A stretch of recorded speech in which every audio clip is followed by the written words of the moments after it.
I should also note that China happens to be one of the countries that is pushing for peace talks, but the United States, because of its interest in wanting to weaken Russia, is really unwilling to push for that. Well, yeah, because why the fuck would you push for peace talks? We're winning. Like, this is snaky, because I know they're fucking smarter than this. This is snake shit on fucking Anna's part.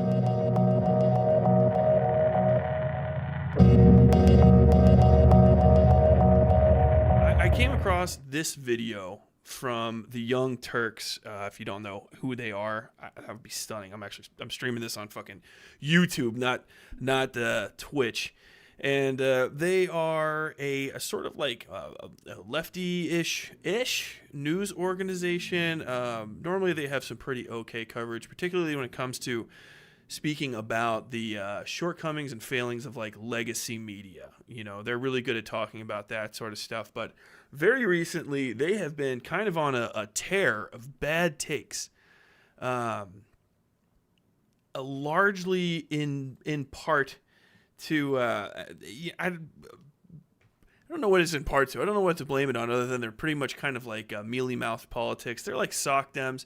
They give a lot of nods to kind of socialisty sort of vibes. You know, they like a good Bernie Sanders tip of the hat kind of deal. But in general, a lot of their takes are kind of bad. I just need to jump into this and kind of pop it off. Unfortunately, my stream might crash in any second. I don't know. My internet's terrible in my house. Who knows? But we have this. Boom. All right.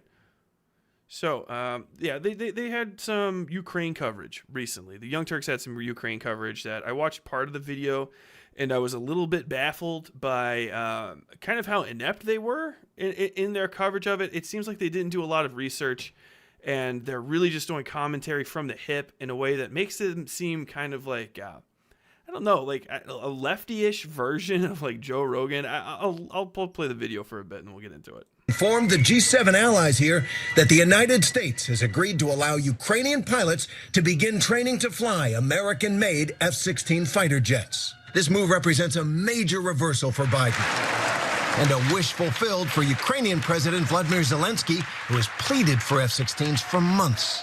Oh, goody, an escalation of war. Now, in this case, as you heard in that report, the Biden administration will now allow our European allies to transfer American-made F-16s to Ukraine, something that was considered a red line by the Biden administration previously, especially when we're dealing with another nuclear power, Russia. And of course, Vladimir Putin has responded to this by threatening nuclear war with the United States, which is unsurprising. It's not the first time he's done it. It's not only the first time he's done it, it's the thing he does. It's I don't know what the fucking hand-wringing is about Vladimir Putin threatening nuclear war at this point. It's kind of like a guy who you have in a bar, if you've ever worked in bars and stuff, that's constantly talking about how he's going to go to his car and get his gun or something like that. Just like a really cringy flexing all the time. And that's like what Vladimir Putin does over and over and over and over again, in more words than sometimes less. You know, it's just like it's constant. The dude's constant with the ridiculous fucking threats of nuclear war. And at a certain point, you got to be just like, man, either go get your gun and we can make this thing pop off, or shut the fuck up, because I think you don't got it. You know what I'm saying? And I'll address more of why this is kind of a ridiculous thing to assume that this is going to be a massive escalation, but we'll get to it. But, you know, maybe sending over offensive weaponry to Ukraine, not the best idea. All weaponry is offensive.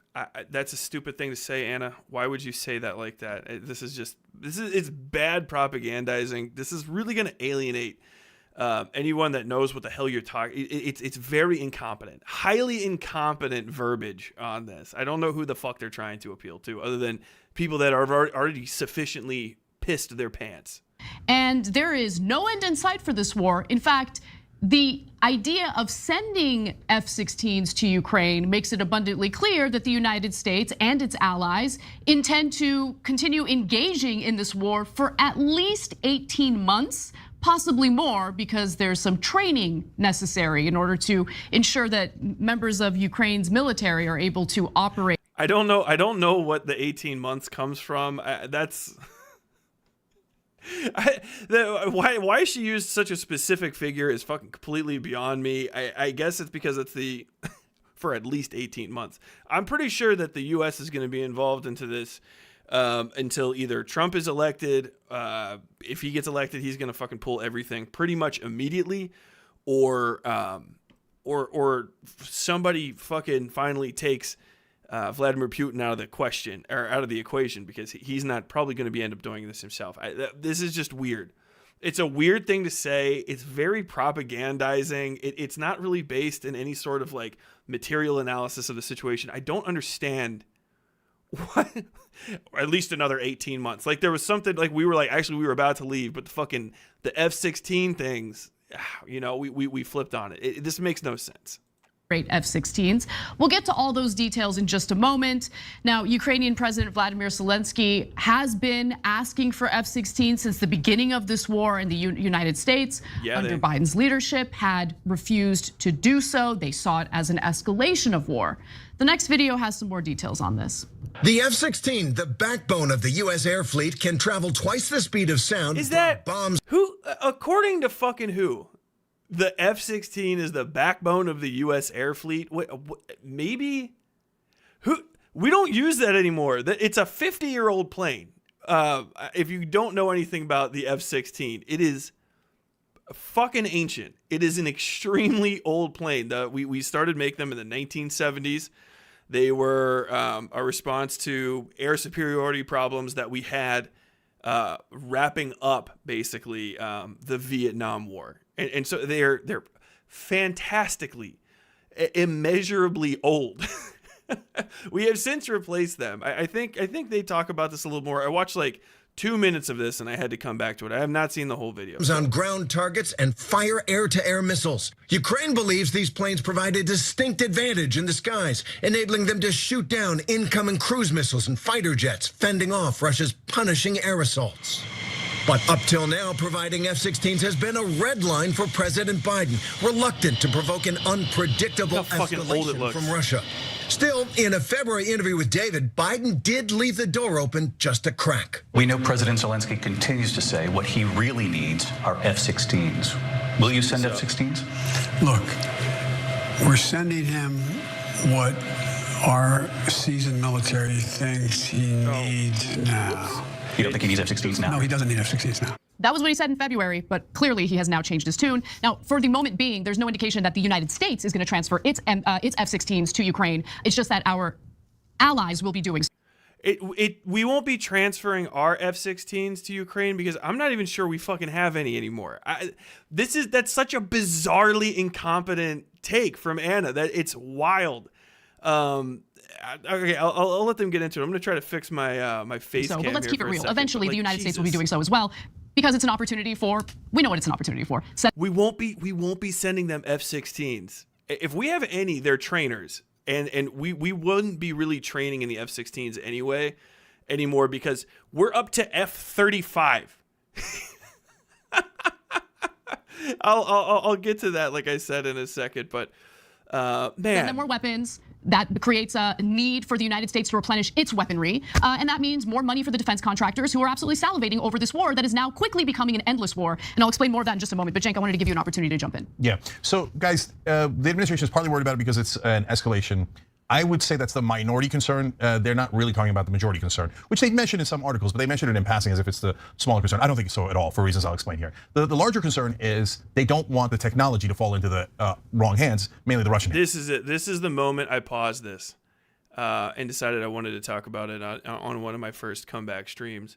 The thought that America is worried about the F-16 fucking technology falling into the hands of the Russians is profoundly absurd. First off, they probably have had it for a while, and second, we're talking about technology that is literally older than I believe everybody that you've seen on screen except for Joe Biden.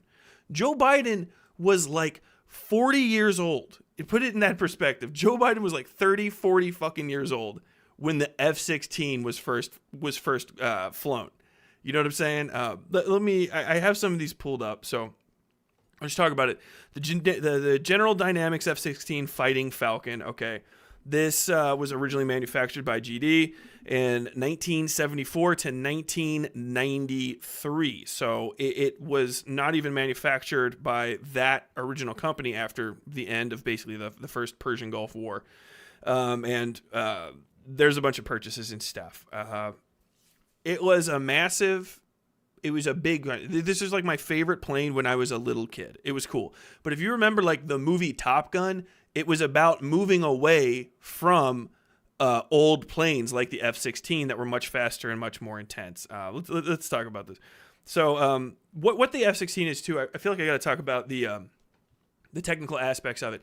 It's a day plane, basically, and it's mostly air-to-air. Every plane that goes into the sky now has some level of air-to-surface capability, but that is not the purpose of the F-16. It's one of the reasons that I don't think you can even qualify adding F-16s to Ukraine's military armaments would even count as an acceleration of war. It's really kind of meeting them head to head. And this is typical for most of this sort of like mealy-mouthed liberal discourse around the Ukraine war, is that anything that Ukraine does is an escalation of conflict. Anything that Russia does is just a response to NATO. And so all things that Russia does are completely forgivable. They are the precious princess. They are unassailable because everybody's afraid of the guy that says he's got the gun in the car. This is first and foremost, and I got to say this very explicitly. People like Cenk and Anna are rich. Okay, they're not. They will say they're not rich because they know richer people, but they are rich people. They are very privileged. They have access to people of privilege. All of them could quit at any second. Their biggest concern is that somehow foreign policy could actually have a negative impact on them for once. I'm sorry about all of this fucking light fluttering over my face. I'm not as much. I don't have a studio. All right. I'm just here. I'm here in my room. And so for a lot of these people, you know, when they flip on these things and they start going, their biggest concern is that this shit is going to inconvenience them. All of this talk about fucking money changing hands and arms deals and stuff is not an actual major concern of theirs. That's happening literally throughout the world right now. America is the world's biggest arms dealer. This is just a new thing. It's probably not even a real drop in the bucket because we're not selling fucking anything. We're giving away or asking our allies to give away shit we already gave away. It's like saying that we're getting ready. We're like a couch manufacturer, right?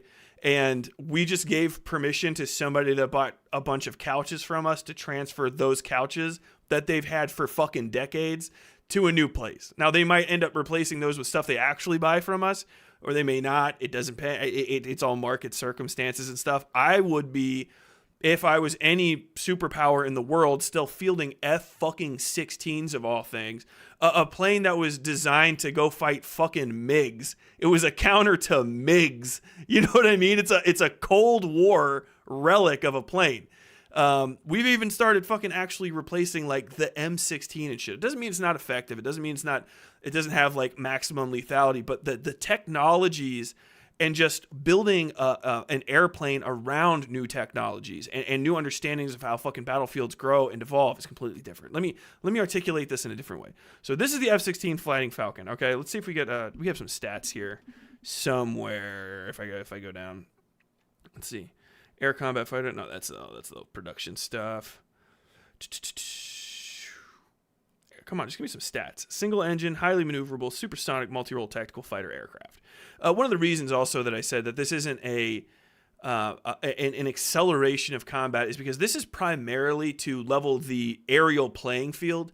This is not if you are using F-16s to strictly attack ground targets, you're first off going to be hampered by the natural limitations of what the F-16 can accomplish. It's designed to go out and fucking attack other fixed wing aircraft and other aerial targets primarily. You're when you're talking about attacking stuff on the ground, there are specific planes, and I'll bring some of them up, that you use to do that sort of thing. Okay, it is purpose built. Like just because you see a fucking plane, all right, and it's in the sky, that does not mean that it does every possible thing that can happen in the sky. Now, if we said that we were sending them like 1,500, Jesus Christ, like 50 or 60 like Vipers or Hornets, not Hornets. Was I right with Vipers? Anyway, if we said we were sending them combat rotary wing, you know what I'm saying? Actually, like, attack helicopters. Then I would say, okay, that's probably an acceleration. If we said that we were sending them C-130U fucking flying fortresses, okay, you know, like literally things that can shoot fucking howitzers, A-10 Warthogs, I would say, okay, that's kind of an acceleration. If you send an A-10 anywhere, that's an acceleration of whatever the fuck's going on in that combat sphere. But an F-16 is an ancient fucking plane.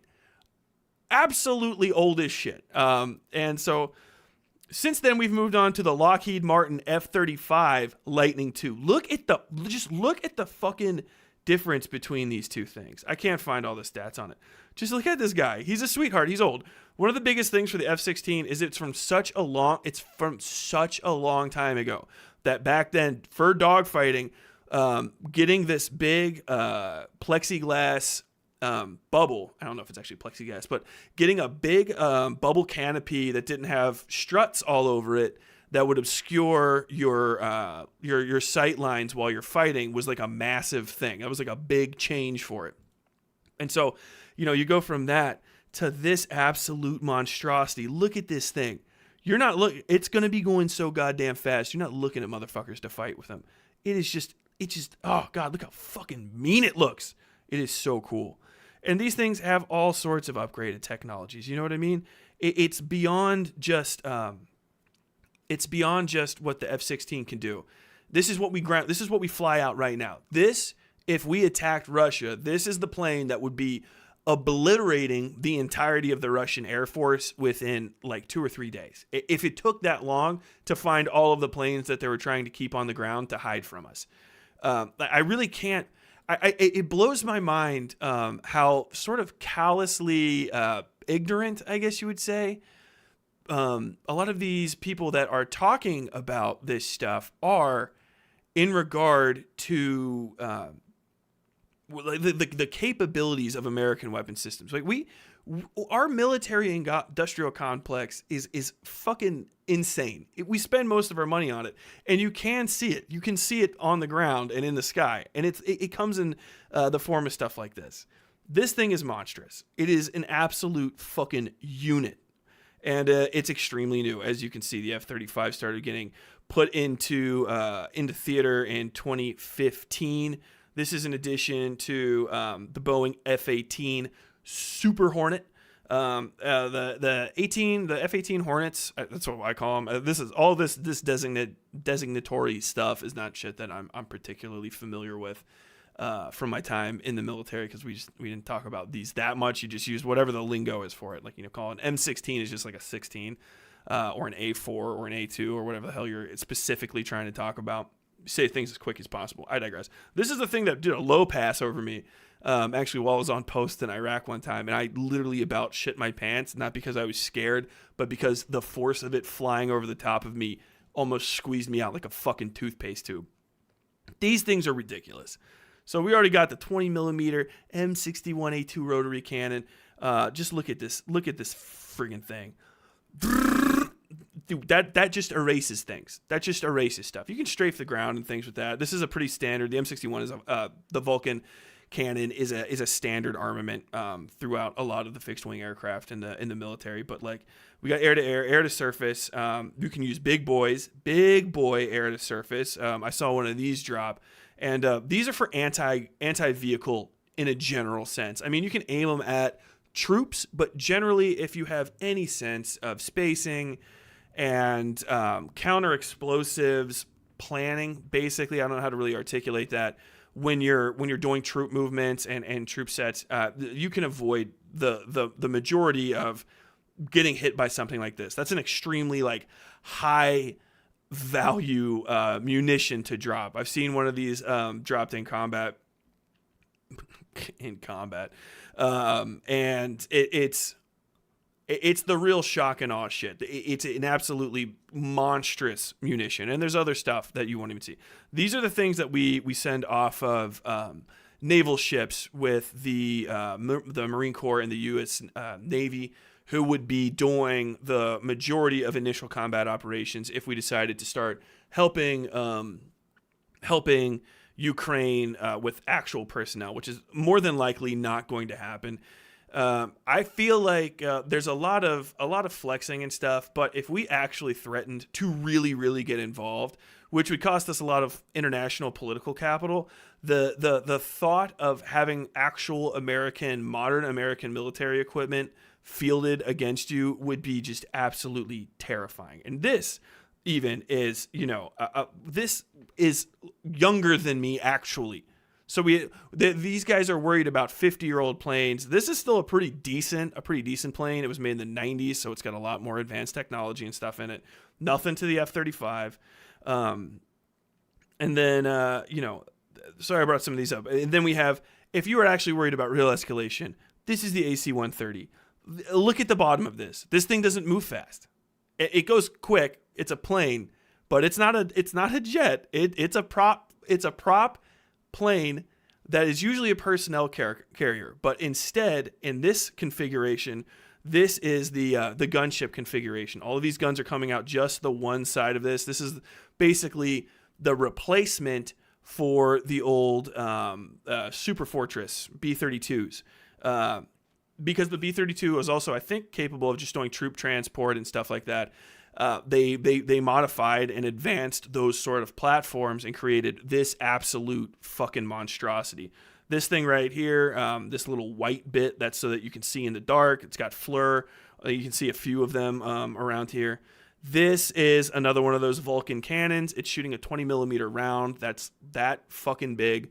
Right about that big. Absolute monstrous, like a laser beam. Hitting the ground. This is an anti-area weapon. This is an escalation weapon. This is real shit. That is I think that's a 135 howitzer that's in the side, and this is a smaller 35 millimeter, I believe. So I'm a little rusty on these things, and actually I think the AC-130 might even be have been replaced by something else in the meantime. But the entire point of this thing is to find a position and eliminate everything at it. And it contains enough dumb firepower. All the shit that these things are shooting are cheap by comparison. That surface to air or air to surface munition that I showed you guys in the other picture, that thing is like something. It's unfathomably expensive. It's probably a $500,000 friggin' bomb. They're astronomically expensive because you can drive it. It's got a camera and stuff, instant transmission, low frequency microwave control, goofy shit. I'm making stuff up sort of, but very expensive. This shit, gunpowder and brass, just straight. Patch. If you guys have ever played that old, the ancient, like Modern Warfare or Call of Duty Modern Warfare, 4, that's this. And I've actually seen these in combat exercises, not actual in combat, at Combined Arms Exercise 29 Palms out in California, and it's everything that you would think. It circles the block. That's what you call it. We're gonna circle the block on them, and the plane flies at a tilted elevation, like this, and then all of these guns are looking down at you from a height that generally you can't fight against. All of this stuff on the sides of it is all a bunch of flares, countermeasures, electronic countermeasures.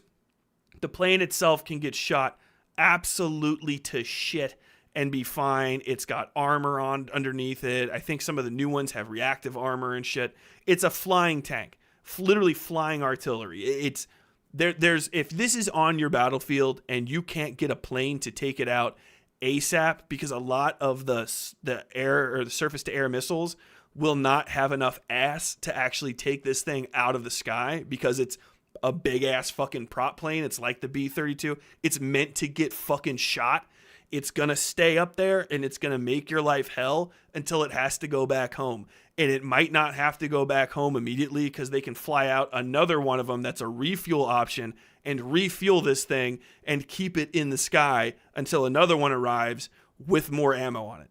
That's a basic tactic in the military, the military playbook for the United States. It is a fundamental, easy thing. Right out. We shoot this thing off out in 29 Palms. They use this thing and just shoot stuff off of it for practice. Constantly, so that the people that are on the ground can practice calling in CAS, close air support. We're not sending this over. We're not asking our allies to say, if this gets sent over, I can say, all right, fair enough. It might be that, if the F-16s are paving the way to eliminate enough of the Russian Air Force that is active around Ukraine to let one of these go loose, even though I don't even know if current Russian planes would even be able to mess with a C-130 in a way that matters. I mean, they could probably just strafe it with a Vulcan, I guess, but like, it is what it is. In any case, this is an escalation. Just look at this fucking thing. And the stuff that they're concerned about is not like a big deal. This is that munition right here. This is the AGM 65 Maverick. I mean, look at this. Look at this thing getting dropped out. And so, like I said, this is an I think that's actually 29 Palms. That looks dead on 29 Palms. Look at that beast of a friggin' thing flying by. This shit's so cool.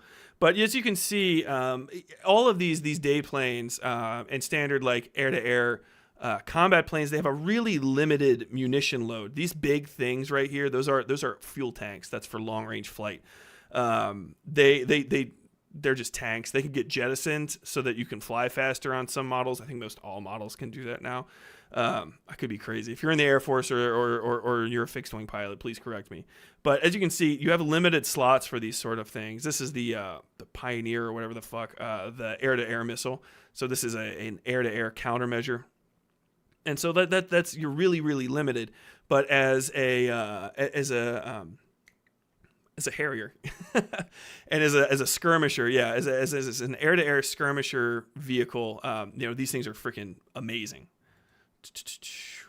And then of course, there's another one of the AC 130s. These ranges are insane. 2,835 nautical miles. Oof.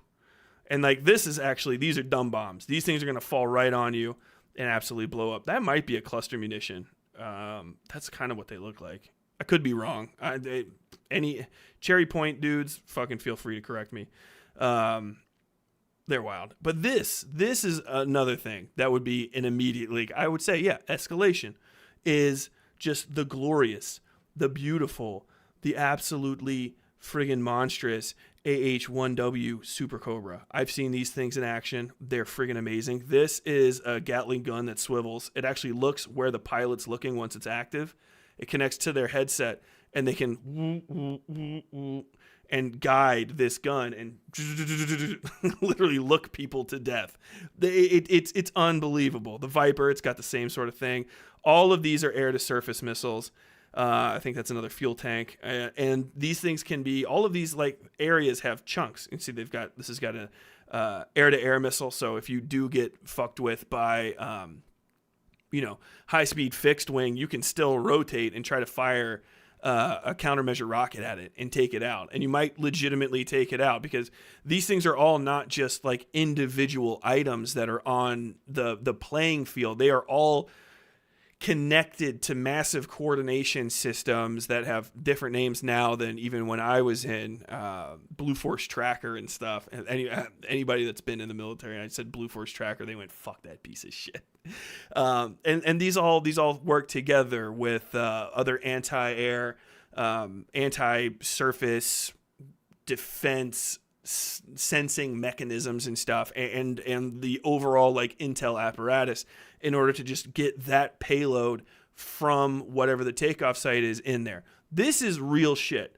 Okay, look how serious that guy is. He's on that fucking deeply on the methamphetamine. And of course we have the AV 8B Harrier 2, which is an old ass platform, but the Marine Corps loves it so much because we only do what is it called? VTOL, vertical takeoff, short landing. That's the Marine Corps go-to, right? So this is mostly the stuff that I'm used to, but if we were actually trying to escalate forces, this is the shit we would use.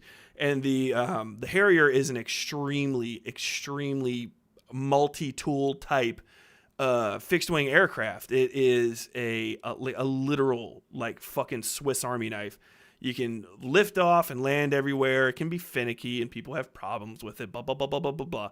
But, you have a lot of slots for stuff because you don't need to take off and land on a long platform. You can pretty much put it down almost anywhere, which means you can have engineers on the ground create a forward operating refuel and refit platform, which is a thing that Army, or not Army Corps of Engineers, but Navy Seabees are very competent at doing, is putting together middle of nowhere fucking air bases, temporary air bases. You just find a parking lot, or you make a parking lot out of somewhere. The fucking Russian army's been making parking lots out of whole cities. So, and you just fly it in there, land. All of the stuff is being either like airlifted, dropped, pulled in from the sea by what the hell is it called? CH-48s or whatever the fuck. I don't know anything about friggin' rotary wing, but the double prop helicopters, they're flying in new stuff, and you're basically just permanently logistically encroaching. We're not doing that. If we did that shit, we would be in Moscow in fucking like 15 days. Unironically, like, I don't understand the perverse amount of respect that people show Russia. Like, I think it just comes from a lot of people that are afraid of getting like slapped once or twice. You've just never been in a fight or something. Like, I don't want to be too dismissive, but you just don't understand that when, like, you can't get the vibe of when people are trying to like talk shit to you. You know what I mean? Like you're being duped. And the Russian media apparatus is robust, or at least it used to be. And I guess they just managed to convince people that Russia was a lot better off than it was. But like it's they mistreat their population. They don't have a healthy military system in place. And a lot of these logistics things and these tactics require you to be an extremely competent and organized fighting force. Like, it's not something that you can just fuck around with. I digress. Because it's one thing for the Ukrainians to have an F-16. It's another thing for an F-16 to get shot down in area controlled by Russia, where they can then just take the F-16 and reverse engineer it, right? No one's reverse engineering a fucking F-16, Cenk. Like, hit Google, you fucking goober. And so now you might think, well, okay, that's a real national security issue for us because F-16s are excellent. And it's not even the U.S. military in terms of technology, and so that could be a national security problem for us. Yeah, maybe that's a little bit of a concern too. Nope. But the larger concern is the people that sell the F-16 don't want anyone else to be able to produce cheaper F-16s without going through them, i.e. the defense contractors. You know what? That is the most important part of the story, guys. Yeah. I mean, God forbid that these defense contractors. So we actually have this now, and if you want to articulate, so the defense contractors are going to be upset by somebody else producing F-16s. We actually have Lockheed Martin is the current producer of the F-16, and let's see what Lockheed Martin F-16 production. Is it still being produced? It can increase production rates significantly through 2023. So, okay, yeah, if some of them get shot down. Let's see. Facing a backlog of F-16 aircraft that is set to increase as the list of countries that want the jet grows. However, the company is convinced it can increase production rates significantly through 2023. It's a simple, old school ass gun platform, or air platform. But yeah, they're not even. There's already people buying the fuck out of them. No one is going to try to undercut Lockheed Martin. That's a friend of ours. The only people that Russia could give schematics to on the F-16 to try to undercut production would be like China, and there's no way China hasn't already figured out how the fuck to make an F-16. So the people that are buying, there's already people that are buying this, and they're not even nothing to do with the Ukraine conflict. The Royal Jordanian Air Force, of course, more than likely a bunch of other Gulf countries. I wouldn't be surprised. But let's see. What is the Chinese air-to-air combat plane? The Chengdu J-20. That's actually a pretty cool looking plane. I like that. It is the Mighty Dragon, is a twin-jet, all-weather stealth fighter aircraft developed by China's Chengdu Aerospace Corporation for the PLA. So, yeah, there you go. They have their own that they could make and sell to people, and it would be probably built with countermeasures to the American version instead of just flying an American fucking plane. Like, it doesn't make sense. There's like stuff to complain about in regard to the overproliferation of combat arms throughout the world, and the military industrial complex. But this is like the weirdest. The most weirdest and incompetent thing I've heard. They're fantastically expensive aircraft, and basically these countries are just giving up the ones that they have. I don't know exactly what the deal is. These guys aren't talking about it yet. But Military military grade weaponry manufacturers have some competition. I mean, that's the real war we should be concerned about, Uger. Exactly. Military grade weaponry. Anytime someone says military grade weaponry, just ignore them. Military grade weaponry is almost always worse than whatever the civilian grade is. But isn't it interesting that the media doesn't mention that? No, it's not interesting. It's the most expected part of the story imaginable. Yeah. Oh, by the way, we went through the same thing with the M1 Abrams tank earlier in this war, and so the defense contractors are super nervous about their beloved technology, which they have now taken billions, if not trillions of dollars off the hands of U.S. taxpayers and taxpayers in Northern Europe, et cetera. That technology falling into hands that would allow them to not have a monopoly on those weapons. What the Abrams? Jesus fucking Christ, Cenk. The Abrams is actually being phased out of the American military. Let's see, M1 Abrams, American main battle tank. Also, we're on the M2 Abrams. The M1 was basically sort of obsolete going into Operation Iraqi Freedom. So when I was in, the Abrams was functionally obsolete. Nothing about that entire region suited the operation of an M1 Abrams. They're actually, most tanks are slightly kind of useless throughout the entirety of the world. Like, I don't know how to explain this right off the bat. A tank is worthless generally wherever there's water, and water is most of the earth. Tanks are functionally useless wherever there's mountains. So only in places that are long and flat and broad, places like Ukraine and mainland Europe, where the tank was originally developed and became part of the sort of like combat lexicon of people, only there are tanks particularly useful, because the especially stuff like the Abrams and shit, they can operate better there. There's less risk of dust fouling in the fucking jet engine that powers the goddamn thing. It's not excessively hot, so you don't have to worry as much about air conditioning and all these additional things and stuff, overheating issues. Tanks aren't completely worthless, but they're so useless to American combat missions that we've been phasing tankers out of entire areas. I'll just double check this real quick. Tank units phased out. So the Marine Corps specifically has been steadily deactivating its tank units in this month. That included Bravo Company's 2nd Tank Battalion, in accordance with Marine Corps Force Design 2030. Because, yes, hello tank, goodbye tank, and hello space. The tanks are cool, but they're kind of useless, especially these days. It's good to have a tank that you can put out, but if you think about it, what is the value of a tank in regard to the modern warfare area, the modern battlefield? In tanks in 1940s, good, okay? People were dropping fucking grenades out of like balloons and shit. It is 2023 right now.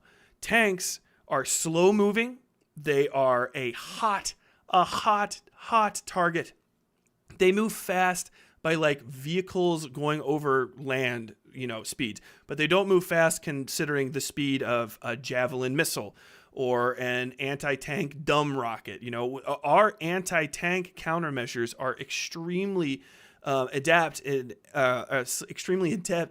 they don't even take into account a lot of new technology. Basically, there's an entire anti-tank subsection, or there used to be, and they phased them out in the Marine Corps infantry. And all you really got to do to take out tanks is generally dig fucking holes. If you fuck up roads, if you put in a trench that the tank can't get over, and you just skirmish with them enough that they can't get in road layers and stuff, which is a massive, unfathomably big slowdown, then you're not going to get this thing out there going where it is. And the biggest part of the tank is to advance across a field in support of infantry maneuvers, so that the infantry can follow behind it, generally to another trench. All right. Ukraine is the first instance I've heard of trench warfare in a long time. The Americans don't fuck with it, and Ukrainians wouldn't be engaged in trench warfare at all the second the aerial component gets reconfigured. As a matter of fact, it's a gigantic testament to Russia's inability to field effective air to surface strength and hold the air sphere, that you can even have tanks out there in the first place. Like I was talking about earlier, the AC-130 is an anti-tank, anti-armor, anti-emplacement unit. It's supposed to go out there and take those things out. Your standard combat helicopter is an anti-tank unit. You know what I mean? So tanks are just gigantic, multi-million-dollar bricks that float across the ground, and the gun that they have can functionally be replaced by artillery. They've got a machine gun or two on them, or three, I guess, maybe for some other foreign tanks. And then that's pretty much it. It's a mobile small artillery, basically lateral artillery, and low distance artillery platform, because you have to be able to fit those shells inside of the tank, and the tank is limited on the amount of shells that it can bring with it. So it's a nice idea, but when you think about, like, what am I going to be trying to do? What use is this going to have? I have to get it somewhere, and then it's going to shoot at somebody. They have to still fucking be there for me to shoot at. And also, if they have any of the millions of countermeasures, anti-tank countermeasures that exist, I'm screwed anyway. If they have a mined field, I'm going to have to wait for people to get the mines out of the way, blah, blah, blah, blah, blah, blah. Instead, field a fucking Hornet, right? And then you have 4 times the speed of the damn thing. You have elevation, which completely eliminates the ability to use any dumb weaponry to try to take the helicopter out. The helicopter has all of the anti-emplacement armaments that you would need, maybe not quite to the same level as a 250 millimeter howitzer or whatever, however the hell fuck big the goddamn main tank gun is. Oh, let me just read it. I can just scroll down probably. 105. So it's a 105. M1 is the, okay, no, sorry. M1A1, that's the one I'm used to, is the 120, okay. And it can carry 40 rounds. So you get 40 shots. All that to get 40 shots somewhere on a battlefield. And you usually have to put 2 or 3 of them together so that they can kind of work. And then you have to have infantry operating within close proximity to keep the goddamn thing safe. As opposed to a fucking helicopter flying around. It trades armor for mobility, which anybody that's ever been in a fight is going to tell you is probably the best thing to do. Armor is good, but armor precludes or just understands immediately that you're going to get hit. And so anyone that knows that you have armor and you don't have mobility knows that I just have to be able to hit you harder. And then that's it. So, you have unarmored, land-based, not even mobile infantry type units on the ground taking out Russian tanks left and right, the T-35s. Money gone. Just eviscerated. As a matter of fact, like, this is like the best time to field the Abrams, because they can basically, because we're defensive, right? You can just put the Abrams in specific places and use them in a strictly defensive capacity, on the outside of a town, on a berm outside of a base, and then just leave them there, because then you have armor on your post and a FLIR, the full whatever the fuck infrared, and you can see a quarter mile, 3/4 miles, and shoot and hit something from 3/4 miles, whatever the hell it is, and so that's good. But that's basically the end, like the end of it. So the thought that support, if you're talking about support as in via the monetary value of what you're giving to them, then yeah, like, I just give them all of the Abrams. The fucking United States Marine Corps is literally never going to use them again, because we were in a 20-year conflict.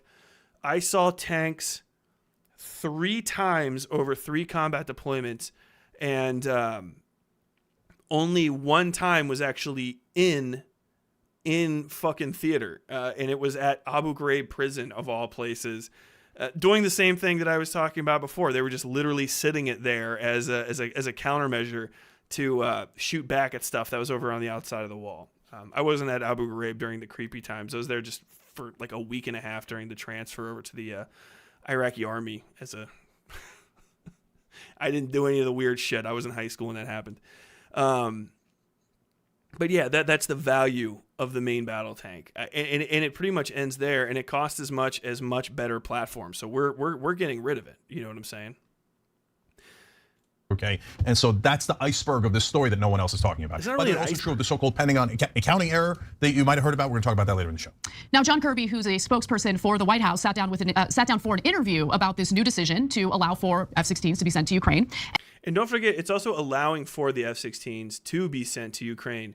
I don't even think we have our own F-16s to send. I'm pretty sure we gave all of them away at some point, and then the other ones we don't necessarily have. Like, Lockheed Martin is an independent company. Obviously, it's a massive military contractor, and it has to do certain things, probably, when it's producing stuff and, work alongside the government, but it produces the F-16 on its own terms, functionally speaking. When we sell our leftover arms, that's a different thing. But let's see, how many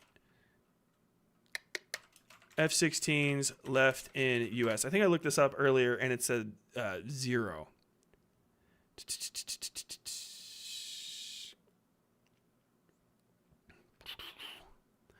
Most nations that have bought F-16s continue to use them as of 2010. Still in demand. And basically everybody's just, it's the next cheapest thing to whatever the fuck people were using in the the Cold War and stuff. Because the U.S. Air Force has steadily upgraded its F-16 inventory, it will sometimes sell older aircraft it considers obsolete as surplus EDAs, excess defense articles, or as knockdown aircraft to supplement spares inventories. So basically, they take the whole airplane apart, and then you can put the old pieces back into the new pieces. I guess the Air Force still has F-16s. The Air Force exists. I mean, we never really worked with them while I was in Iraq, except for to fly in and out of the country. Air Force Reserves have F-16s, of course. Air education and training, air combat. So, okay, so we've got a few different fighter squadrons and stuff. The Air Force Thunderbirds. So a lot of the F-16 is kind of just like, it's just like anything else that's like, kind of old as shit, where it's still being used a lot by people that aren't going to be the tip of spear type forces and stuff. So these would be good, I guess if they're flying out and scrambling to protect like American facilities and shit. That makes sense. But it's a really old platform, you know. And I guess you have the advanced things. I don't think anyone's selling the F-16N Vipers or the F-16 XLs. And then, yeah, Belgium, Denmark, Netherlands, Norway all have their own. Greece has its own. I guess it's never going to tell you exactly how many are around, but I wouldn't be surprised that there's not a massive amount of F-16s like laying around in America. And if there are, just get rid of them and get new ones, honestly. And the big question is, you know, doesn't the Biden administration see this as an escalation of war? Why the 180 on this topic? Well, he claims no, not at all. That's why. Because it's not. It really is not an escalation of war. It's meeting force with an equivalent. Just a short time ago, the Kremlin responded, calling this a, quote, colossal risk. President Biden's concern from the very beginning with providing F-16s was that it could potentially escalate this war. What assurance? Because, of course, when he was worried about escalating the war, quote unquote, it was at a different stage, you know, when he was first asked about these things. And now that things have progressed, now that the Kremlin is really fucking limping around with minimal stuff, it's not really an escalation. They're not leaving. They're clearly not sufficient. They're not happy with just having secured whatever those little miniature territories are on the side of the fucking state, and they want to keep scrapping. So it's like, okay, fine, I'm gonna go get a baseball bat if you don't cut it out. And people like, you know, you finally come back with a baseball bat, everyone's like, you're accelerating the conflict. Like, bitch, we've been fighting. Have from Ukraine that they won't use these F-16s to fire into Russia that could widen this war. I will tell you, Peter, we have had multiple conversations with the Ukrainians about the risk of escalation here. Nobody wants to see World War III. And we have made it clear that we're not going to encourage or enable Ukraine to strike inside Russian territory. Now, the Ukrainians have been very honest with us and very forthcoming and quite frankly, very responsible when it comes to the kind of support we're giving them, not using that to go inside Russia. Cool, I'm sure Ukraine would never do any type of offensive attack or would never even consider attacking Russia. With F-16s, no, there's not really much of a valuable platform on the F-16 with like which to really attack inside Russia. Of course, you can attack inside Russia with the F-16. You know, it's like a gun, but it's like saying like, oh my God, they've given a bunch of Beretta M9s to this infantry unit. Are they going to use it to start clearing buildings? Like, you could. I don't know why the fuck you would be doing it with that. It's not the appropriate tool for the job. If you're going to try to push inside the country, where the country is going to have its own air defense, I'm pretty sure the Russians are old school, very paranoid. I wouldn't be surprised if they have massive amounts of air defense right on the other side of their border. At best, you would be maybe taking out some of it at great risk to your own fleet. If you just have a few, 200 F-16s, you need 200 F-16 pilots. You need 200 F-16s worth of fuel and munitions. And that's the stuff that's going to be, you know, the fucking batteries to run this shit is what we would be selling them in this case. And we definitely don't want to try to, you would be absolutely suicidal to try to push inside Russia solely with just F-16. Except here's a story that broke today.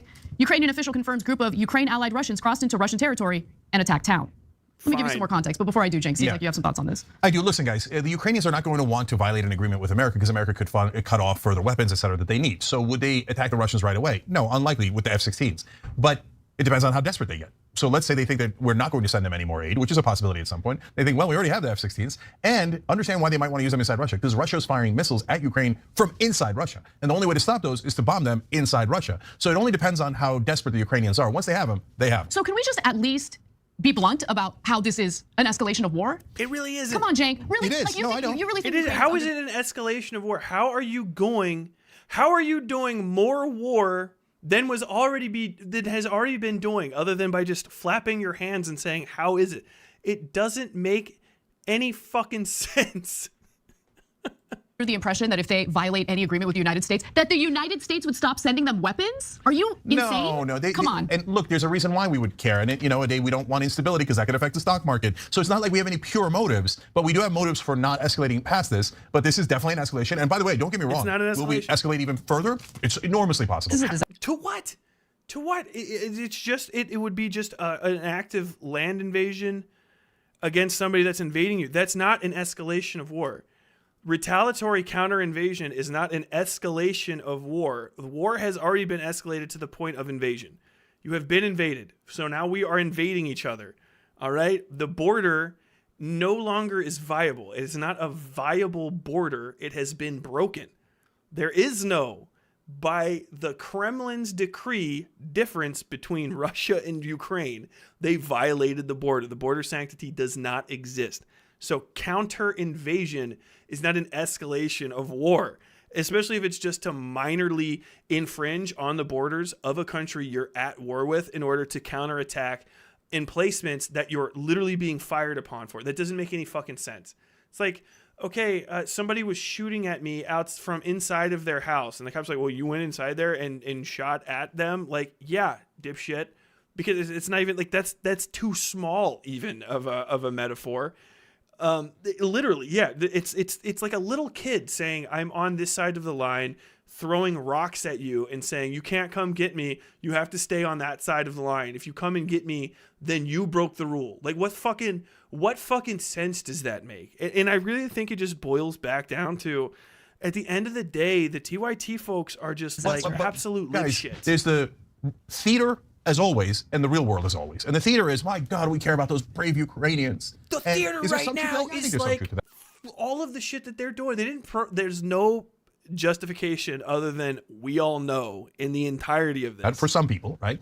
But that's mainly the theater. When you get to the real world is how much are people going to make off of it? And so it's not just the defense contractors, it's also the oil and gas industry. And we cut off the Russians' gas supply into Europe. Now we're replacing their supply. So, and then there's the banks who gambled on the gas, and there's the banks who gamble on the defense contractors. So there's a world, like probably hundreds of billions of dollars here, not probably, definitely, on the line for all those different industries. And I hate this fucking argument because it doesn't make any goddamn sense. Like, are you impugning industry? Because industry is going to continue on because it's industry. They're not going to no one's going to stop and be like, all right, well, there's a war now. I'm going to ethically stand back from the already unethical shit I've been doing. Of course, people are going to jump in and take advantage of the situation. And no one would be taking advantage of the situation if Russia didn't whip its fucking dick out and piss into its own face in the middle of the entire world stage. This is 100% Russia's fault. And the fact that we're like, well, we're not doing anything to slow it down. Like, what the fuck? Yes, we are. We're fighting Russia. There's no evidence that Russia would stop doing whatever it's doing if we stop doing what we're doing. They started doing shit first. They have been doing. They have a history of invading other places. They have spoken publicly about reinvading other places. So if you want to decrease the overall amount of war, you need to cripple the Russians' ability to make war and desire to continuously engage in war. You got to nip that in the bud. It's so fucking obvious. And yeah, people are going to be making money off of it. What, do you want people to fucking work for free? Bullets cost money. Of course, this is going to be increasing the overall industrial fucking war complex. But that shit already existed. That was a fire that was already burning that Russia threw fuel on, and that all of the major politicians warmed their hands by. They're not gonna do anything where they're like, well, we're gonna slow this down, blah blah blah blah blah. We just shut up, Russia. Stop doing shit, Russia. And Russia doesn't. They keep fucking doing more and more stuff continuously, dumber and dumber, more insane shit. For the entirety of the time I've been alive, when I was in the fucking Marine Corps, they invaded Georgia, and we thought we were going to go to war with them over that, and we probably fucking should have attacked them. Somebody should have, but I guess Georgia wasn't a NATO ally, because invading other countries and taking them over is bad. Other countries and other, entities attacked us when we went to Iraq. I don't fucking begrudge them for that. Fuck yeah, the Chechens want to come and fucking scrap with us because they don't want us in Iraq because they think that that's a fucking encroachment on the Holy Land. Fucking let's do it. You know what I mean? Like, we know why we're over here. We're over here to fucking fight. Pissing and moaning and talking about how we're not gonna fucking. I don't even know how to articulate this. You're not going to stop the war by continuously fighting the war. Like, yeah, well, duh, but they're fucking fighting the war too. Where is the incessant anti-Russia? Where is the fucking, hey, Russia, could you stop because Russia's just still doing their shit. And like, I don't see the Young Turks coming out and doing the, hey, Russia, don't do that new thing. Russia, stop doing it. It's nothing. It's always just whatever the fuck Ukraine is doing, because Ukraine doesn't have nukes and Ukraine is not in a position to inconvenience the lives of Cenk and Anna Kasparian. Because of that thing specifically, then nothing need to be done on the Ukrainians' behalf. But oh my God, oh no, what if this despot fucking does something that hurts not just the Ukrainians but us as well? Bottom dollar. And if you think that I'm crazy for saying that, Anna Kasparian is the one that immediately goes to reactionary fucking standpoints the second that her fucking bubble gets shattered. She's a tough on crime leftist. Like, I don't even know how to articulate that any better. All of her leftist leanings fly the fuck out the window the second it inconveniences her. And in that way, she's just an absolute fucking lib shit. All due respect. You know what I mean? The birthing person. The second somebody said, oh, you're a birthing person, blah, blah, blah, blah, blah, blah, blah. Like, I don't ever want to hear that. Like, who the fuck was even calling it? You just articulated that ahead. Like, the second any leftist shit inconveniences her for a fucking second, she's done. And then, Cenk is just right there in the same fucking boat with her, agreeing with all of these fucking ridiculous, kind of ultimately pointless lib shit fucking takes. Like, I don't get it. I don't understand, why these guys are even considered super left. I saw fucking Destiny of all people. Shout out DGG. If any of you guys come by here to fuck with me, just stop. Talking about how fucking the Young Turks are like a far left org. It's just absolute fucking madness. They're center left at best.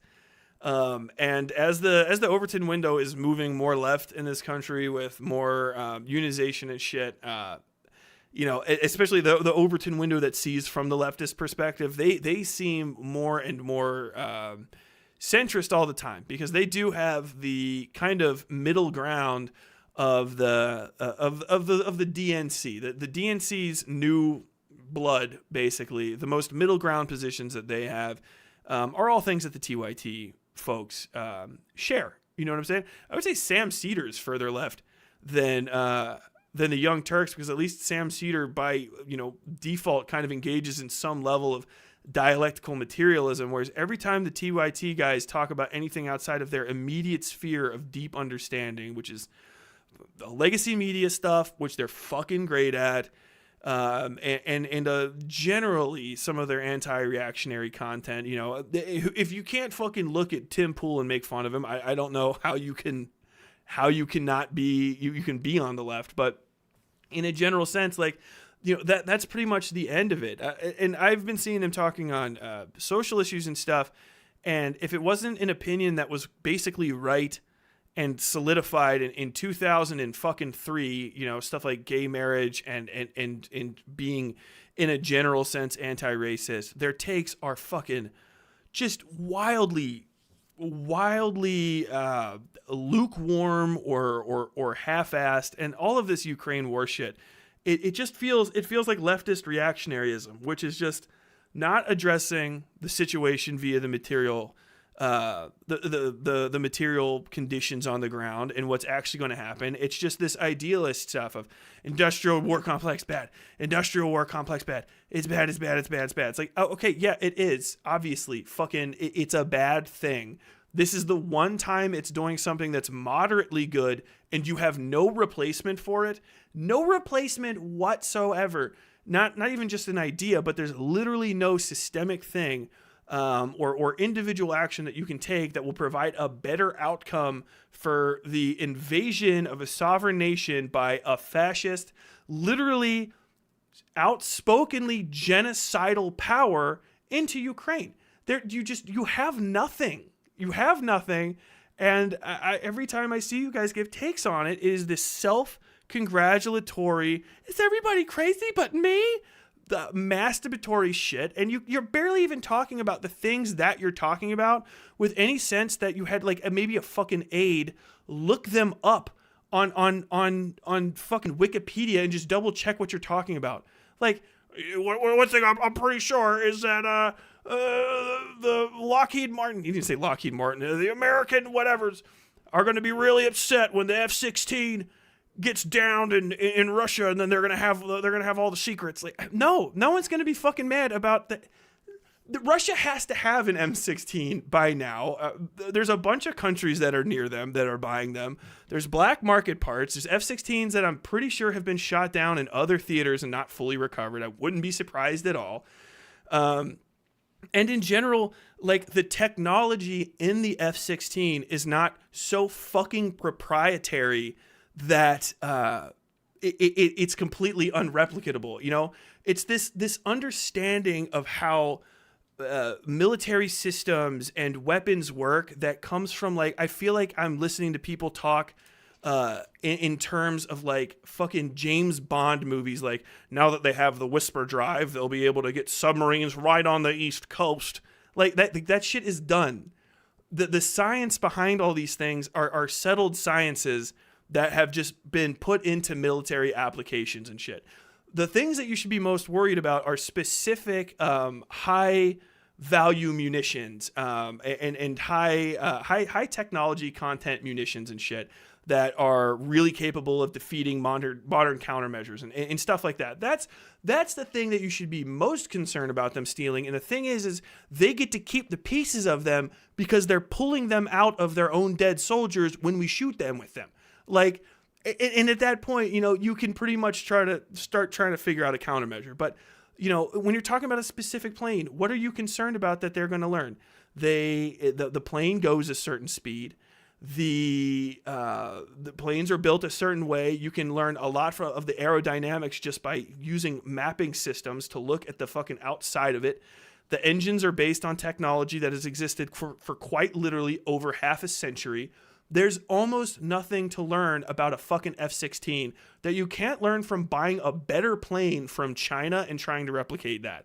Like, at best, you're just trying to make a cheap version of an already cheap thing, which I guess, you know, I respect, but I don't think Lockheed Martin is going to give a fuck. I really don't, because you're definitely not cutting them out of the market. They have what there are called contracts with major powers throughout the world, a lot of whom buy these things not just as a nod, or not just because they're good, but as a nod to, hey, we want to work with NATO systems. We want to work with, the North Atlantic Treaty Organization's variations on guns, on stuff, and all these systems work together.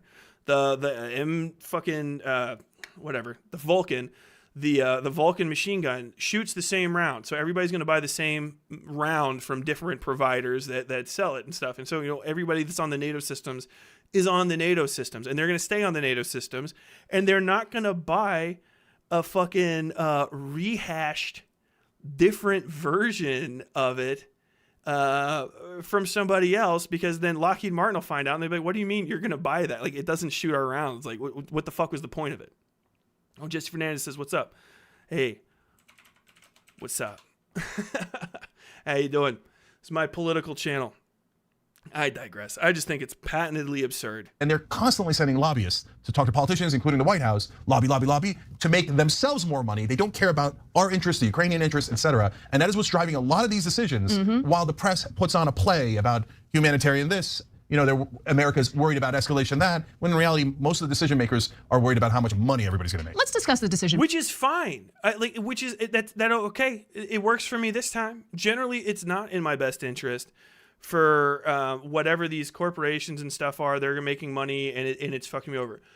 In the one time that our interests have aligned, you know, you're just spending extra time talking about how, like, you don't want things to work out the right way. Like, I don't understand it. It doesn't make any sense. Like, they're not morally engaging in this conflict. Like, what is it supposed to be, a fucking charity? Are they supposed to just be doing this out of the kindness of their hearts? Like, we're all gonna button down like the fucking Boy Scouts in 1932 and start picking up 10 penny nails to recycle to beat the fucking Nazis. Like, no, there's a massive corporate interest, not just in, producing arms and shit, but also making sure that the economy of the earth itself is not impeded by the actions of one insanely rogue nation who is straining its treaties with all of its beleaguered few remaining friends, while the American hegemon proves that it is the most fucking responsible, the more responsible of the two parties. Like, NATO didn't ask for the smoke at all. And what was it? Oh, you're walking around, you're talking with this guy who I think is my bitch, basically. Like, it really is. The entirety of this conflict can be summed up to fucking Russia thought Ukraine was its fucking property. It thought it was its bitch. It's like watching somebody walk around smacking a woman on the street, and then when you go, hey, now cut that the fuck out. Like, hey, lady, do you need some help? And it's not like I'm not even the best guy in the world, but like, don't do that. That dude pulls out a gun and puts it to her head, and then you just amp up from there. Like, why is that the bad thing? Because you're not inherently like a good person. Like, it wasn't Jesus Christ himself come down from heaven with holes in his hands to gently paddle the fucking to part these two like the Red fucking Sea, more biblical imagery. And so like that's insufficient. It's patently fucking absurd. Maker, shall we? Namely, the national security advisor who played a key role in persuading Joe Biden to allow for the transfer of the F-16s to Ukraine. And that person's name is Anthony Blinken. Now, what was Anthony Blinken up to after he was advising the Obama administration on foreign policy in Afghanistan? The same foreign policy that extended and expanded upon Bush-era trash foreign policy. What did he do after that, right? That little space in time where, it was between Obama and now the Biden administration. Humanitarian work is my guess, top guess. No. Working with the homeless. No interest in that. In fact, he was part of a consulting group specifically having to do with getting defense contractors in the same room as government officials. No, really? In essence, lobbying for defense contractors between government jobs at State Department? Huh. Well, golly gee, I bet this is giant news to the people in Washington, and the reporters are going to clamor to cover this obvious conflict of interest. So as Washington Post reported, let's go to graphic 5 here. That's not even an actual conflict of interest.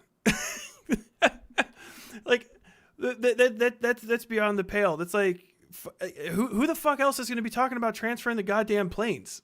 Like, Blinken played a similar role when NATO was at an impasse over whether to provide modern tanks to Ukraine. At the time, Germany was hesitant to approve the transfer of Leopard 2 tanks, a roadblock that was overcome when Blinken pushed the White House to approve the transfer of M1 Abrams tanks over Pentagon reluctance. Now, prior to Blinken serving as Secretary of State for Biden's... See, like, stuff like that is like, why was the Pentagon specifically reluctant to it? Like why? What was the Pentagon's reluctance to it? What was their objection and shit?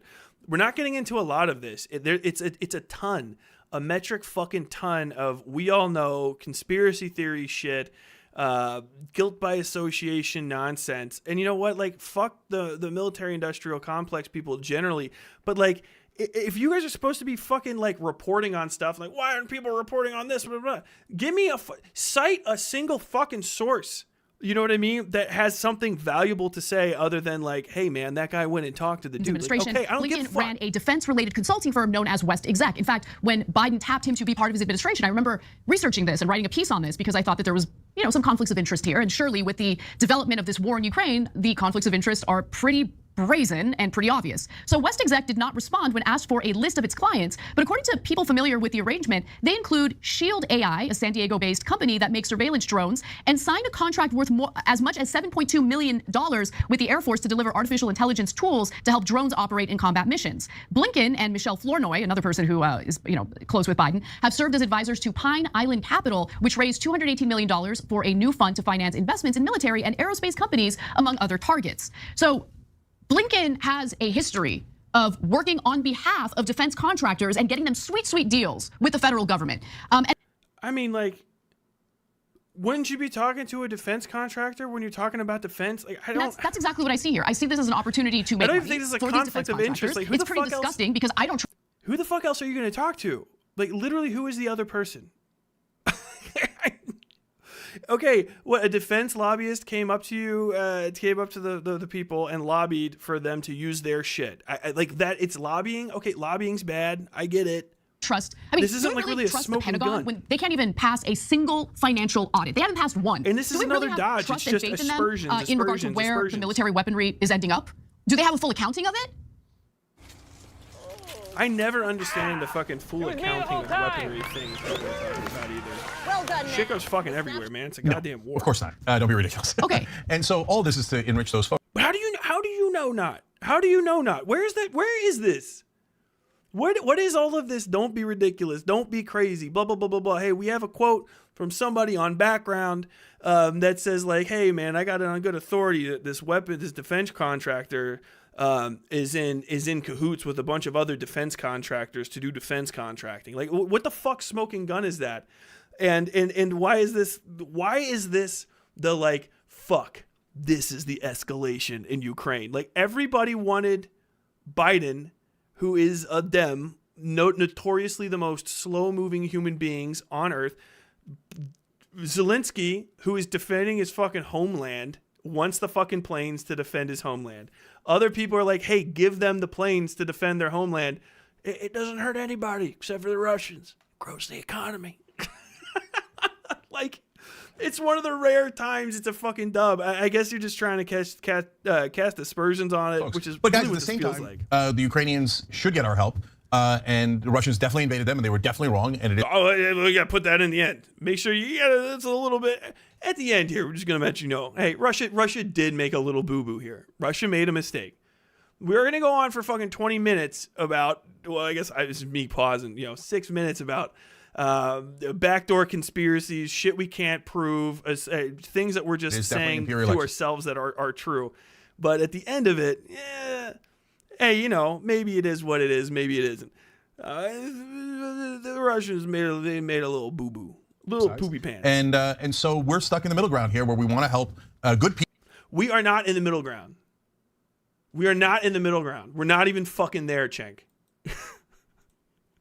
People like us want to help the Ukrainians. Okay, then push the peace talks. Without getting robbed in the process. Yeah, Boo. peace talks. Okay, Boo. the United States government isn't actually interested in ending the war. Let's be 100% honest about that. Well, that's definitely true because they're not encouraging peace talks. I mean, you guys are not interested in ending the war either. There's nothing that they're saying that's going to end the war. Telling the fucking Ukrainians that you need to just lay down your fucking guns and accept the end of this conflict is not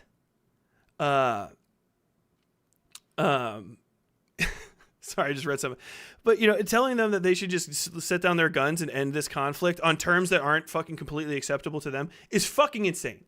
If you know anything about foreign policy, which I feel like they don't, I'm not even a genius at it, but if you try to quell this fucking, this active combat zone by just, I don't know, you're gonna have to either alienate currently fighting troops, or end it while there are troops actively in an area and people that are armed civilians, civilian militia basically throughout Ukraine. You're just going to tell them to end it and like, okay, guys, we're giving up the ghost. Like, how fucking stupid do you have to be to say that?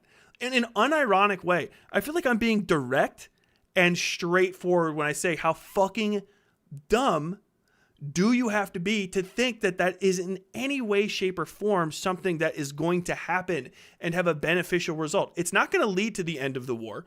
The Russians are not done being Russia. You're not even taking we're going to go into all of this horse shit about fucking defense contractors and lobbyists doing what comes naturally to them. And fucking jerk ourselves off, shit-eating grins from a fucking comfy studio in downtown LA or wherever the fuck, and not go into, on the other side, Russians on their state TV are talking about the Ukrainians are fucking dogs. Now, there are numerous videos of Russians committing insane, egregious, unfucking forgivable war crimes against people in the areas that they were saying that they were going to liberate and shit. And, even if you want to be the most fucking zedded out pro-Russian dipshit, even you would agree that there is no fucking way on fucking earth, that even the Russians on the other side are going to say like, oh, we're good now. You know what I mean? Like, we're just gonna fucking stop. It's not that kind of armistice. You know what I mean? The Ukrainians are literally fighting for their lives, their livelihood.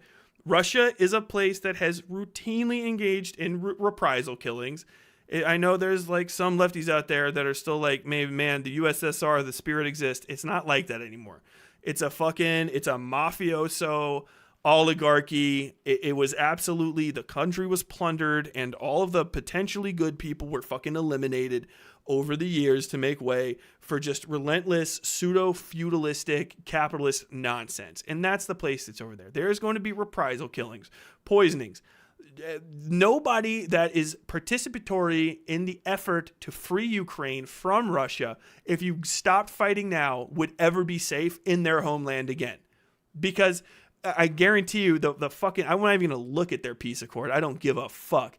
It's going to involve some level of disarmament on the behalf of the Ukrainians, a pinky promise. Oh, we'll tie a fucking yarn around our fingers from the fucking Russians. You know, oh yes, we'll stay over here on our side of the border. When we already have shown we will actively, without true provocation, not fucking, you fucking talking to NATO, blah, blah, blah. True provocation is active military aggression border to border. That's actual provocation. If you think that anything less than that is provocation, you're out of your fucking mind. Okay? That's saying like, if I just call somebody an asshole on the street, you have the right to fucking knock me over the head and fucking run through my pockets, which is literally what Russia's doing right now. It's just fucking, it's absolutely absurd. And it's really unironically fucking snaky on the behalf of Cenk and Anna. And Anna, who has been really, really showing her ass. I feel like she's fucking a couple months, maybe max, maybe a year or two away from her Why I Left the Left video. Because that is not in the Ukrainian interest, if you ask me. And the reason is that the US has a separate interest is because the longer the war goes, the more Russia is depleted. And, from our national security interest, the people in charge want Russia as depleted as possible. It's a proxy war. So it's not even a fucking proxy war. It's a war. It's a war, you fucking goofball. Since it's a proxy war, and we're not the ones. You guys don't even know what the fucking proxy war is. I swear to God. They're the ones that are getting weaker and weaker and weaker as their military gets depleted and run into the ground. Yes, because Cenk, they are fucking fighting a war of attrition against a resisting force because they invaded and are incompetent. It's insane.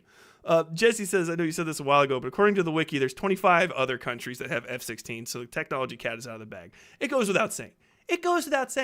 It's a plane that's literally just 10 years younger than my fucking dad.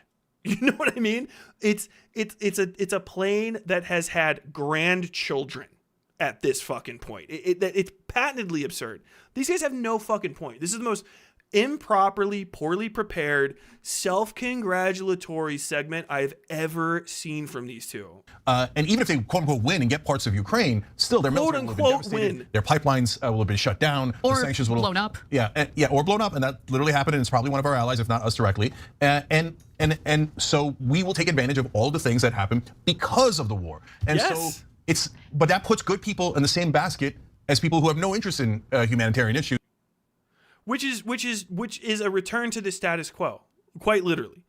Russia fucked up and did something so profanely stupid that they're making common bedfellows out of people that are morally aligned with me on most issues and morally not aligned with me on most issues. Like, that's all that fucking Cenk is actually articulating, but he is so fucking lib-brained, just such a fucking 2003 lib that he cannot fucking pull his head out of his ass. Like, it's are just trying to make a buck off this, and it's an uncomfortable basket to be in. And keep in mind that this is solidifying the alliance between Russia and China. So while this is a proxy war, and the thinking among the State Department is that this is weakening Russia. That is fucking absurd. I don't know what the fuck you just said that for, Anna. This China's stoked about it. China's fucking really happy. This is like, yeah. We're really fucking happy. If it's strengthening the bond between China and Russia, it's doing it in one direction, and it's making Russia basically permanently indebted to fucking China. You're out of your mind. It is also strengthening its relationship with China. I should also note that China happens to be one of the countries that is pushing for peace talks, but the United States, because of its interest in wanting to weaken Russia, is really unwilling to push for that. Well, yeah, because why the fuck would you push for peace talks? We're winning. Like, this is snaky, because I know they're fucking smarter than this. This is snake shit on fucking Anna's part, and she should be ashamed. I know she's never gonna fucking see this. She's way bigger than me. But Anna, if you ever see this, you should be fucking ashamed of yourself for saying something so profoundly fucking stupid. Why in the fuck? A peace negotiation, a peace talk is a negotiation, okay? In a negotiation, you want to have this thing called leverage, all right? When you have leverage, you can get more of what you want. And if somebody else is on the losing side and is still trying to pretend like they're going to come to the peace talks to get everything that they want, and they don't have the leverage for it because you're currently fisting them to death, like, there's no reason to go to that. It's literally, it's like the fucking in World War II where the American troops sent back the telegram nuts. That's literally what's happening. The just absolute lack of fucking self-awareness by these two is unfathomable. It is insane. The other thing I wanted to mention is that the United States intends to continue this war for at least 18 months, if not longer. Why does If she you don't keep believe saying me, that? take a look at this final video. President Zelensky has been begging for them for more than a year. President Biden has resisted until this point. So what changed? Nothing changed. I mean, we have been evolving our support for Ukraine as the war has evolved. And when we're talking about fighter aircraft, that's really not designed to help us in the immediate future here with the counteroffensive. The training alone, John, could take 18 months, the defense secretary. Well, that's an initial estimate. As the war has evolved, we've also started to have conversations with the Ukrainians about long-term defense needs. Because when this war is over, whenever that is and under what conditions, they're still going to have a long border with Russia. They're still going to need significant defense support. So at least 18 months Yes. just to train the soldiers in Ukraine how to use the F-16s. At least. Yeah, it's a fucking training program, Anna. What the fuck are you talking about? Like, what? 18 months. So no end in sight. Let's just be absolutely clear about that. And That's 18 months is the end in sight if you just gave a fucking timeline. That is absolute insanity. But like, yeah, even if it could still end before that. Like, the unironically, you can't field the aircraft if you don't have the training for it. You'll just fucking crash the goddamn thing.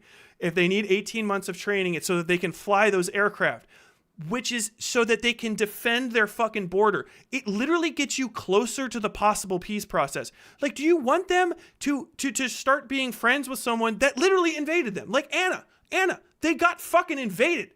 One of the reasons the invasion was so successful is because the fucking Russians had a really robust air force.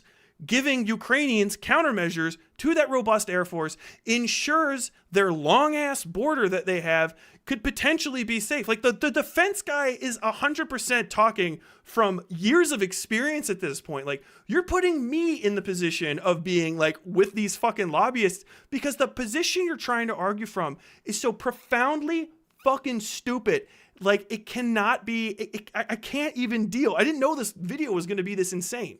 in those 18 months, I'm just curious, how many times does the Biden administration intend to tap Congress to appropriate hundreds of billions of dollars more to assist in the just a guess. I don't know. Well, by the way, simultaneously nickel and diming the American people, right? Right now, Biden is engaging in negotiations with Kevin McCarthy to raise the debt ceiling, and he is seriously considering work requirements for Americans who are so poor, who are so poverty. Oh my God, fuck off.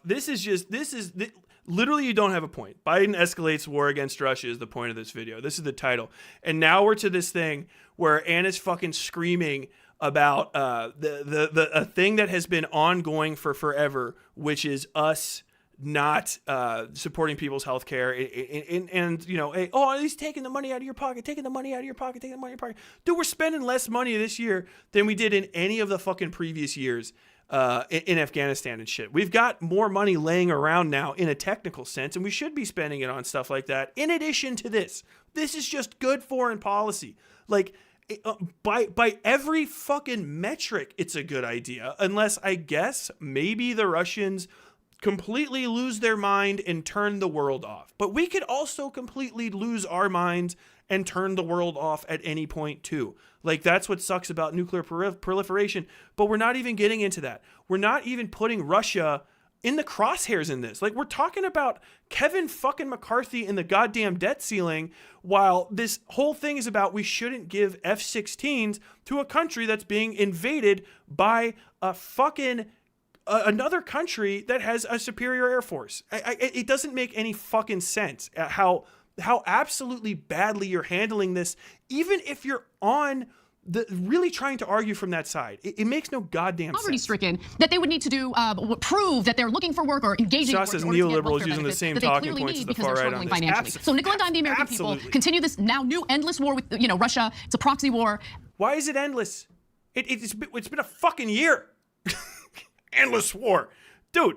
You can call it endless when it doesn't end. It's not even. It's not like, if you're calling it endless, it's because you're fucking like what? You're just going with the timeline that the Russians had, that it was going to be over in 3 days. Like, this is all just emotionally charged language to try to get people to piss their fucking pants, not think at all about what they're saying, and none of it supports the basic premises of this entire fucking argument, which is Biden escalates war against Russia, sends F-16s to Ukraine. He did send the F-16s to Ukraine. I don't think in any way, shape, or form it has changed the combat sphere of operations over there in such a way that you've escalated the war. Past invasion by an enemy nation across borders into your country, past war crimes, past literal genocide against the native populace, past bombings and levelings of entire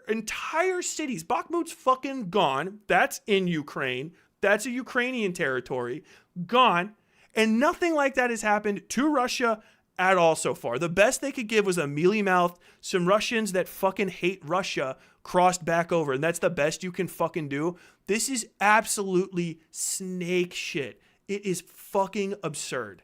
It's just, I don't know. I think that the way the U.S. has now decided to handle this is pretty disastrous and It is continues not. to get worse. So some estimates have them being trained by the fall. It's impossible to know. But the bottom line, It is impossible to know. But I am Cenk Uygur, and I will fucking speak extensively on it. I am the Turkish Joe Rogan. Like, Jesus fucking Christ. Ukraine is doing a spring and summer offensive. They will definitely not, the F-16s will definitely not be ready by that offensive. But I also want to temper your expectations there, because I see a ton of BS in the mainstream media. Honestly, nothing but BS in that regard. Why? If you are new to politics and news and you didn't follow what happened during the Iraq War, Afghanistan, etc., you might not know that whenever the New York Times starts writing about a new offensive and around the corner after that, we're going to win the conflict, that is untrue 100% of the time. Well, I mean, and honestly, like, why would I listen to you either? Like, none of you fucking idiots know anything about what you're talking about. That's something I know is a nobody. I was absolutely a grunt. If I was in a Metal Gear Solid game when I was in the military, I would be one of the nameless dudes that gets shaken down for cigarettes, shot, and left in a fucking locker. That would be the entirety of my presence in the game.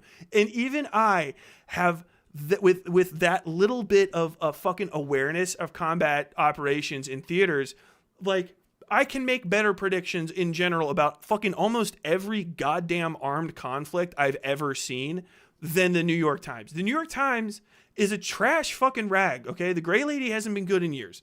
It's a bunch of fucking dipshits that live in fucking Manhattan, and they just fucking outsource their reporting to people that live overseas, or they fucking talk to like CIA contacts and shit, and State Department officials that they went to school with and like fucked in a broom closet, and then just shit out whatever fucking, like, basically it's a press release, but it's written a little bit fancy because, you know, you got that Columbia fucking grammar on it. Absolutely insane. I heard that same story in Iraq, I don't know, 80 times. Oh, a new offensive, and then we're going to end the insurgency right after that. It never ends. It just goes on and on and on forever, for decade after decade. And when? Every time the Pentagon says us or our allies are doing a surge and we're going to win right after the surge, it is literally never, ever true, okay? But it was, because I was in Iraq and we did the surge. I was in during the surge, right? 2005, I literally went over there for the first time in 2006, summer of, and I was there during the surge. We did the big push and we made things uncomfortable for everybody. And a lot of the on the ground people started talking to the locals more. And then we had the fucking, the Sunni awakening, and fucking Martyr Mehdi or whatever went around fucking Ramadi chopping goddamn Irhabi heads off with an axe, and showed up to fucking Camp Ripper with a whole goddamn truckload of heads. So the stories go. And then Iraq became fundamentally insanely peaceful from then on, with like the notable exceptions of like Sadr City and occasional lone wolf attacks throughout the everything. But it was literally a night and day thing, and that happened literally right after the surge. So, that takes me through the rest of my deployments completely peaceful up to 2009 when I get out, and things generally calm down. And then we do the fucking draw out in 2010. So like it did work. Afghanistan's a different thing. So, not every military tactic is always going to work the same way. Fucking things change. War is a non-predictable element, but like just saying something like that so goddamn confidently is absolute madness. So don't buy that load of crap. And then the last point is, so as you saw him there, well, even after the war, we're going to have to keep sending them weapons. In other words, we found a nice little piggy bank here, and we're going to turn this into, one way of looking at it is Israel. It's a fucking partnership. It's a partnership. They have a need. Like at a certain point, this is why fucking like libshits cannot be permitted to speak on matters of economics or anything approaching it. Yeah, man. Even if we were all fucking socialists, if fucking Ukraine lived border to border with a fascist nation that we didn't want to invade, you would be providing for their common defense. You would be sending them arms and armaments. It's a need. They have a literal need to prevent another fucking invasion. If anything, having them be extremely well armed on their border region is going to by far prevent further Russian aggression than anything else. Then what? What do you guys want? You want to end the fucking war today based on just whatever, the non-leverage that Russia has, just this fucking absolute pissing in the wind strategy of why can't we all be friends? I don't know, probably the mass killings. Even if it's on both sides, I don't give a fuck. If you're a Z person, I said it before.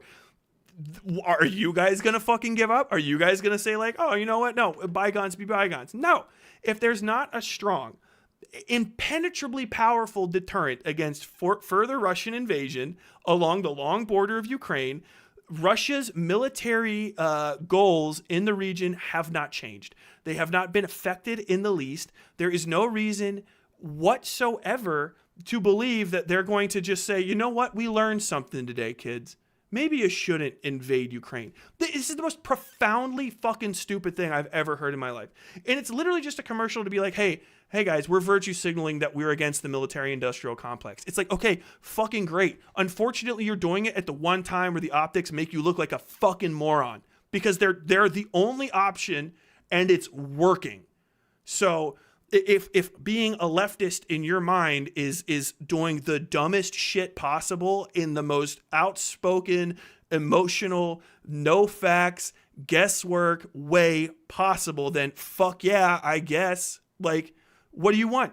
Russia is Russia. They're not going to change until Putin's either like in a box or for some reason he falls off a horse on his way to Jerusalem, blinded by God, and changes his name. You know what I mean? It's going to be a biblical level change in that man's entire existence to get him to stop wanting to fuck with Ukraine. It's a personal thing with him at this point. So until there's a reason for the Ukrainians to believe that Russians will not be able to fuck with them again, because they will come and kill them. They're enemies. They're enemies now. They are not friends. They are enemy nations. Until there's a reason to believe that peace will persist because they are unable to do the bad thing again, there is no fucking reason whatsoever to trust them. You know what I mean? I would rather have a gun and your word as a liar than your word as a liar and my back toward you. Like, that's not even a fancy thing to say. It's just fucking logic. It's patently insane. Where we're just going to give them billions of dollars in defense spending paid for by the American taxpayer. Great. And going straight to defense contractors who one day will probably hire me for millions of dollars. Oh, that's the part of the sentence he didn't complete, but is also definitely true. Which is great, because the US economy is dealing with a surplus right now. Just a wonderful surplus, and we have unlimited resources to spend on forever wars. Great. Thanks for watching The Young Turks. Really appreciate it. I mean, we get to the end of it, and I'm going to try to wrap up this thing. I did not think that I was going to pop off at that video that fucking hard. I did not realize that this was going to be a goddamn 2 hours of the stream. But and the sauce says projecting their namesake's view of what Armenians should do onto the Ukraine. Like, I mean, for sure, I don't get it. I don't understand why you would even consider this a video worthy of putting out. It's profoundly flawed. In every single way. There's arguments that you make that have nothing to fucking do with it. I don't give a fuck about the debt ceiling. Neither does Zelensky or the people of Ukraine. Like, if you're just saying like it's too expensive to help people fight off a fucking foreign invasion, because it's really it's insane and it's unethical, unironically unethical from a journalistic perspective and from a human perspective to constantly speak about this conflict with regards to only one party. Okay, I mean, even I don't like the Russians. If you're a person that's pro-Russian in this conflict, hey man, we're never going to be on the same side of it. But like, even you can probably hear me trying to say, like, I get you from at least, you know, I'm not going to give you the fucking benefit of the doubt in a moral sense, but I get you from a martial sense where you guys are and what you're trying to accomplish. And I respect that at least. And they're not even doing that minimum bit of work. You're not even understanding the conflict based on the natures of the two people on the two sides. And it's put them in a position where they're expostulating and creating prescriptive, maybe not necessarily fully prescriptive statements, but like very much casting aspersions on the entirety of this as though it's merely just Western people spending money or creating a forever war to sell arms. As though, first off, we're not just already fucking doing that. Second, if we're selling the arms, you know what I mean? And we're going to be making a bunch of money and you're concerned about the deficit, then won't that actually meet it out? Because if we're giving you a toy car and we're the only ones that can sell the batteries and it's a forever war that we're not engaged in. My rabbit is licking my fucking keyboard. You're an absolute madman, Sweet Cheeks. You know, that would end up monetarily beneficial for us in the long run anyway. So your economic ideas of this don't even fucking make sense, because if it is a proxy war, first off, it's a proxy war then. I'll argue that from your standpoint, proxy wars are cheaper. There's a reason that you do proxy wars and don't involve your actual ground troops in them, and it's so that you can save money.